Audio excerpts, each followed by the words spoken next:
नमस्कार, मैं हूं रमन कुमार। आप देख रहे हैं वतन की आवाज़। आज बात करते हैं जनता के साथ मजाक, एक विश्लेषण के साथ। 7 साल पहले एक आदमी विनोद राय ने कहा था कि 1,76,000 करोड़ का घोटाला हुआ है। विनोद राय जी उस समय सीएजी ऑडिटर प्रमुख थे। पूर्व सीएजी ने 2004-2009 के बीच मनमोहन सिंह के नेतृत्व वाली संयुक्त प्रगतिशील गठबंधन यूपीए सरकार के दौरान निजी आवंटकों को 2G स्पेक्ट्रम लाइसेंस के आवंटन में राष्ट्रीय खजाने को 1,76,000 करोड़ के नुकसान का अनुमान लगाया था। जिसके बाद अपनी चार्जशीट में केंद्रीय जांच ब्यूरो सीबीआई ने आरोप लगाया था कि 2G स्पेक्ट्रम के लाइसेंस के आवंटन में सरकारी खजाने को सिर्फ 30,984 करोड़ रुपए का नुकसान हुआ है, जिसे 2 फरवरी 2012 को सुप्रीम कोर्ट ने हटा दिया था। अब बात करते हैं कि विनोद राय जी कौन है और कौन थे। विनोद राय जी जन्म 23 मई 1948 को हुआ था। भारत के 11वें नियंत्रक एवं महालेखा परीक्षक थे। इस पद पर वे 7 जनवरी 2008 से 22 मई 2013 तक थे। यूपीए सरकार द्वारा किए गए लाखों करोड़ के 2G स्पेक्ट्रम घोटाला एवं कोयला घोटाला की सनसनीखेज रिपोर्टों के कारण वे चर्चा में आए थे। इस समय वे संयुक्त राष्ट्र के बाहरी लेखा परीक्षकों के अध्यक्ष हैं। वे दिल्ली विश्वविद्यालय के हिंदू कॉलेज से अर्थशास्त्र में MA हैं। इसके अतिरिक्त उन्होंने हार्वर्ड विश्वविद्यालय से लोक प्रशासन में स्नातकोत्तर की उपाधि भी प्राप्त कर रखी है। 1972 बैच के IAS अधिकारी रहे विनोद राय। इससे पूर्व कई महत्वपूर्ण पदों पर कार्य कर चुके थे। जब प्रधानमंत्री कार्यालय के राज्य मंत्री बी नारायण स्वामी ने सार्वजनिक रूप से मीडिया के सामने यह बयान दिया कि सीएजी को सरकारी स्कीमों में हो रहे स्कीमों पर अपनी टिप्पणी देने का कोई अधिकार नहीं है, इससे भारत के नियंत्रक एवं महालेखाकार की कार्यशैली पर प्रश्न लगता है, तो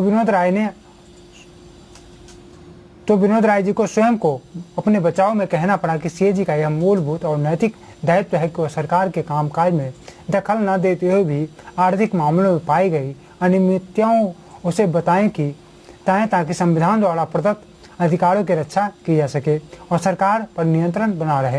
यदि ऐसा नहीं किया गया तो यह देश की जनता के साथ विश्वासघात होगा। दूसरे आदमी अन्ना हजारे ने इस घोटाले की बात को जनता को समझाने के लिए आंदोलन चलाया। अन्ना का आंदोलन किसे नहीं पता। अन्ना आंदोलन जो कि जनता के मन में एक विश्वास जगाया। पूरे देश में लोग एक साथ जुटे कि शायद लोकपाल के माध्यम से सब कुछ ठीक हो जाएगा। जनता ने अपना पूरा समर्थन दिया और आंदोलन तो काफ़ी हद तक कामयाब भी रहा। लेकिन लोगों को ये नहीं पता था कि इस आंदोलन के परिणाम भी वही होना है जो आज तक होता रहा है। न लोकपाल बना, न तो राजनीतिक साफ हुआ। अन्ना के मन से जो जन्म लिया वो तो सत्ता के लालची निकला। मन से 165 पेज की भ्रष्टाचार की दावा करने वाले आज तक को फाइल सीबीआई को जांच के लिए नहीं सौंपा। उसके साथ ही तीसरी महिला किरण बेदी। डॉक्टर किरण बेदी जन्म 1 जून 1949, भारतीय पुलिस सेवा की सेवानिवृत्त अधिकारी, सामाजिक कार्यकर्ता, भूतपूर्व टेनिस खिलाड़ी एवं राजनेता।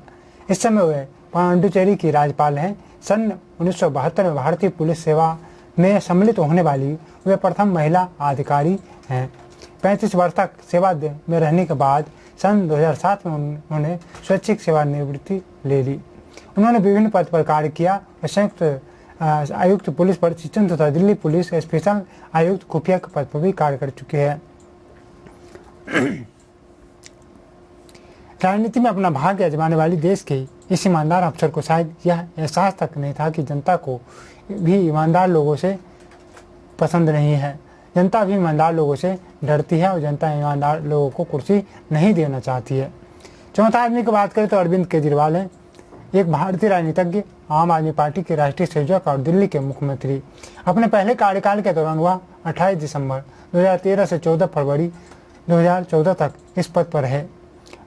इससे पहले वो एक सामाजिक कार्यकर्ता रहे और सरकारी कामकाज में अधिक पारदर्शिता लाने के लिए संघर्ष किया। भारत में सूचना अधिकार अर्थात सूचना कानून सुखक आंदोलन की जमीनी स्तर पर सक्रिय बनाने, सरकार को जनता के प्रति जवाबदेह बनाने और सबसे गरीब नागरिकों को भ्रष्टाचार से लड़ने के लिए सशक्त बनाने हेतु उन्हें वर्ष 2006 में मैग्सेस पुरस्कार से सम्मानित किया गया था। उन्होंने आम आदमी पार्टी के नाम से एक नए राजनीतिक दल की स्थापना की। राजनीति को गंदा बताने वाले आज खुद ही उस गंदगी के ढेर में शामिल हैं। अन्ना हजारे ने खूब समझाया कि राजनीति गंदी है, लेकिन इन्होंने एक नहीं माना। आज दिल्ली केजरीवाल के कारण ही बदनाम है। संभवतः यह भी कहा जा रहा है।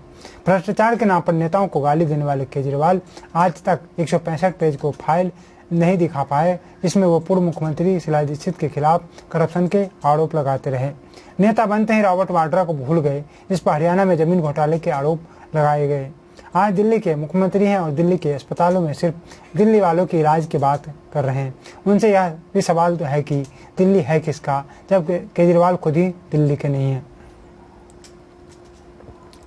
पांचवें आदमी की बात करें तो पांचवें आदमी बाबा रामदेव ने 2G घोटाले को जनता को समझाने के लिए एक और आंदोलन चलाया।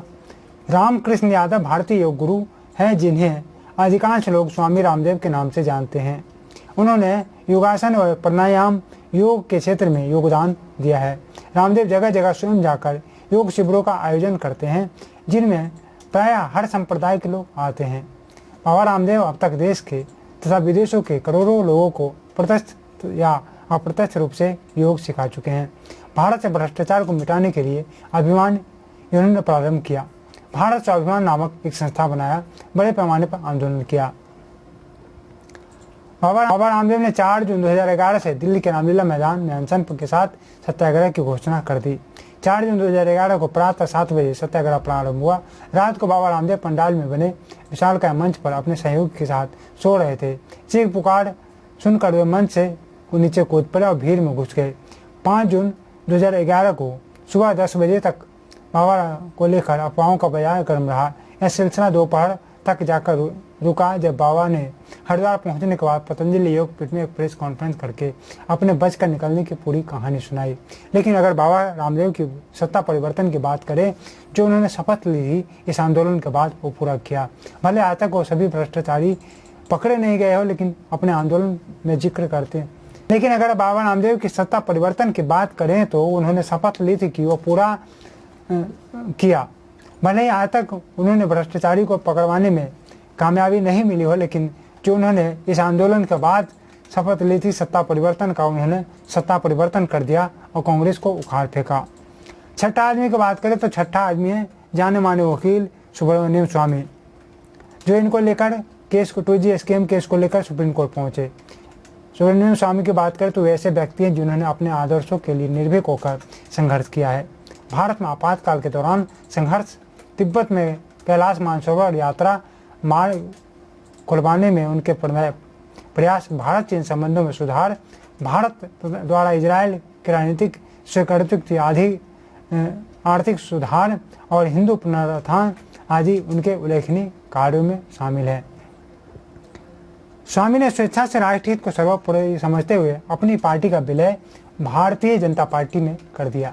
अब एक निष्ठ होकर नरेंद्र मोदी को भारत का प्रधानमंत्री बनाने के लिए पूरे देश में प्रचार किया और भारी बहुमत से जीत हासिल किया और भारतीय जनता पार्टी की सरकार बनी।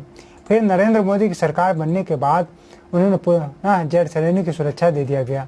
आजकल नेशनल हेराल्ड केस और अयोध्या राम मंदिर को लेकर चर्चा में है, लेकिन आज तक किसी को जेल नहीं भेजवा पाए।